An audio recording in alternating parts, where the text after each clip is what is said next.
Viewers সবাইকে আবার স্বাগতম ডক্টর চুনপুটির রাজনৈতিক চিন্তাভাবনা অনুষ্ঠানে। আপনারা জানেন আমরা এই প্ল্যাটফর্মটা ওপেন করেছি বাংলাদেশের সমসাময়িক যে রাজনৈতিক ঘটনাবলীগুলো বাংলাদেশের রাজনৈতিক অঙ্গনে উত্তাপ ছড়াচ্ছে সেগুলো নিয়ে সুচিন্তিত আলোচনা করা, সবার মতামত জানা এবং আসলে কোনটা ভালো হচ্ছে কোনটা খারাপ হচ্ছে সে সম্পর্কে উপযুক্ত সমালোচনা করা। অর্থাৎ কাউকে ছোট করাও নয়, কাউকে বড় করাও নয়, কিন্তু সত্যটাকে সত্য হিসেবে প্রকাশ করা এবং মিথ্যাটাকে মিথ্যা হিসেবে সবার সবাইকে জানানো। সেটাই হচ্ছে আমরা আমাদের এই প্ল্যাটফর্মের মাধ্যমে তুলে ধরতে চাই। তো আপনারা জেনেছেন অলরেডি যে আমাদের উপদেষ্টা আসিফ, উনি অস্ত্র নিয়ে আহ, বাইরে যে এয়ারপোর্ট দিয়ে বিদেশে আহ, পাড়ি জমাতে যে একটা তুলকালাম কাণ্ড বাঁধিয়ে ফেলেছেন। এবং এই আলোচনাটা নিয়ে এখন বাংলাদেশের রাজনৈতিক অঙ্গন উত্তপ্ত। বিভিন্ন রকম আম, আহ, আঙ্গিকে ব্যাপারটা চুলচেরা বিশ্লেষণ হচ্ছে। কেউ বলছেন যে আসিফ ক্রিমিনাল অফেন্স করেছেন, কেউ বলছেন যে তার আসলে উম, অস্ত্র লাইসেন্স নেওয়ার যে বৈধ বয়স তার সেটা হয়নি।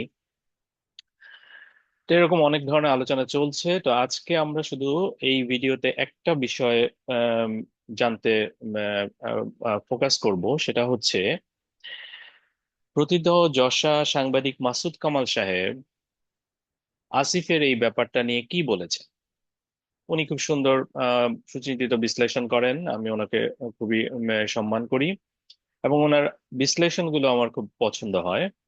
সে কারণে ওনার বিশ্লেষণের কিছুটা অংশ আমরা এই আম, ভিডিওতে অ্যাড করে দিচ্ছি আপনাদের জন্য, যেন আপনারা আসলে জানতে পারেন কি হয়েছিল এবং উনি কি মনে করেন যে আসলেই কি আসিফ একটা ক্রিমিনাল অফেন্স করেছে, নাকি ব্যাপারটা জাস্ট একটা উম, ভুলবশত কর্মকাণ্ড হয়ে গেছে। সো আসুন দেখা যাক ব্যাপারটাতে সাংবাদিক মাসুদ কামাল সাহেব কি বলছেন, আমরা একটু দেখে নিই। যুব ক্রিয়া এবং স্থানীয় সরকার বিষয়ক যে মন্ত্রণালয়, তার উপদেষ্টা জনাব আসিফ মোহাম্মদ সজীব ভুঁইয়ার কর্মকাণ্ড নিয়ে নানা সময়ে নানা ধরনের আলোচনা হয় এবং নানা বিতর্কে অথবা নানা আলোচনায় উনি থাকেন। এই উপদেষ্টা মণ্ডলীতে আমার বিবেচনায় সবচেয়ে অনভিজ্ঞ এবং সবচেয়ে কম বয়স্ক ব্যক্তি এই আসিফ মাহমুদ সজীব ভুঁইয়া।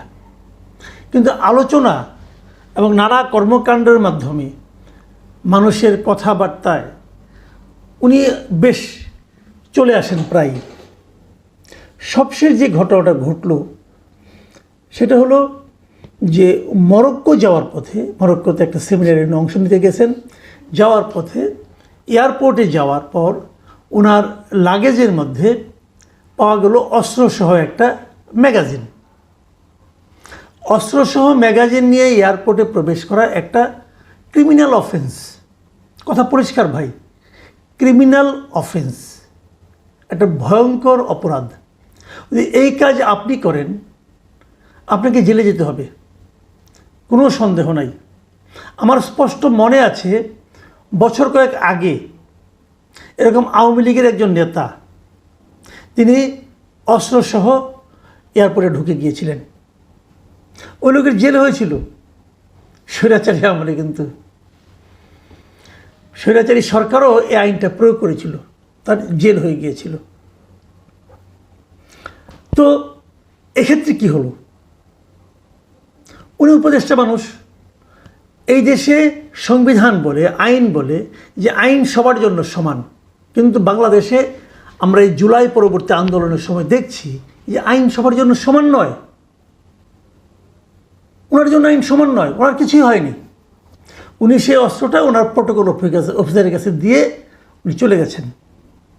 কেউ ওনাকে আটকায়নি, কেউ ওনাকে বলেনি আপনি একটা বেআইনি কাজ করেছেন, কেউ ওনার কাছ থেকে কোনো ধরনের মুচলেকা পর্যন্ত নেয়নি, যেন কিছুই হয়নি, যেন কিছুই হয়নি। এই হলো এই দেশের আইনের শাসনের নমুনা।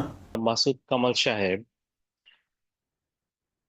স্পষ্টতই বলেছেন যে আসিফ আসলে ক্রিমিনাল অফেন্স করেছেন। এখন আসিফ বর্তমানে উপদেষ্টা আছে, এবং তার সম্ভবত এই উপদেষ্টা পদের জন্যই সে একটা ক্রিমিনাল অফেন্স করেও খুব সহজেই পার পেয়ে যাচ্ছে। তার নামে কোনো এনকোয়ারি হচ্ছে না, বা কোনো ধরনের তদন্ত, এই যে এত বড় একটা ব্যাপার, এই ব্যাপারটা নিয়ে কোনো ধরনের তদন্ত পর্যন্ত হচ্ছে না। অর্থাৎ এক্ষেত্রে কয়েকটা বিষয় লক্ষ্য করতে হবে। প্রথমটা হচ্ছে, বাংলাদেশে আসলে আইনের যে শাসন বা আইন যেটা, সেটা সবার জন্য সমান নয়। এই আসিফের জন্য এক রকম আইন, আর এই ভুলটা যদি আপনি বা আমি করতাম তাহলে আমাদের জন্য অন্যরকম আইন। আমাদের জন্য হচ্ছে জেলের আইন, আর তার জন্য হচ্ছে উপদেষ্টার চেয়ার আইন। তাহলে বুঝতেই হবে যে আসলে বাংলাদেশে কোনো বৈষম্য বিরোধী কর্মকাণ্ড এখনো পর্যন্ত হয়নি, সবই হচ্ছে বৈষম্য যুক্ত কর্মকাণ্ড। কেউ যদি একই ভুলের জন্য জেলে যেতে হয়, আর কাউকে যদি একই ভুলের জন্য কোশ্চেনটা পর্যন্ত করা না হয়, তার মানে তো আপনারা বুঝতেই পারছেন যে বৈষম্যটা আসলে কি। মানে আপনারা তো নিশ্চয়ই বৈষম্যটা জানেন। অর্থাৎ বাংলাদেশে আইনের শাসন বলে যে যে ব্যাপারটা, সেটা প্রিভিলেজড শ্রেণীর জন্য কখনোই প্রযোজ্য না। এখন যেমন উপদেষ্টারা আছেন, তারা প্রিভিলেজড শ্রেণী বলতেই পারেন আপনি। তো দুটো বিষয় ক্লিয়ার হয়ে গেল এই সাংবাদিক মাসুদ কামাল সাহেবের বক্তব্যের মাধ্যমে। এক হচ্ছে আসিফ ক্রিমিনাল অফেন্স করেছেন, এবং দুই হচ্ছে বাংলাদেশে আইনের শাসন সবার জন্য সমানভাবে প্রযোজ্য নয়। তো আপনার আমার জন্য দুর্ভাগ্যই আছে বলতে হবে। এখন কি আর করা, এই দুর্ভাগ্য নিয়ে আমরা থাকি, এবং আপনাদেরকে পরবর্তী ভিডিও বা আলোচনা দেখার জন্য আমন্ত্রণ জানিয়ে আজকের মতো এখানেই শেষ করছি। ধন্যবাদ সবাইকে, ভালো থাকবেন।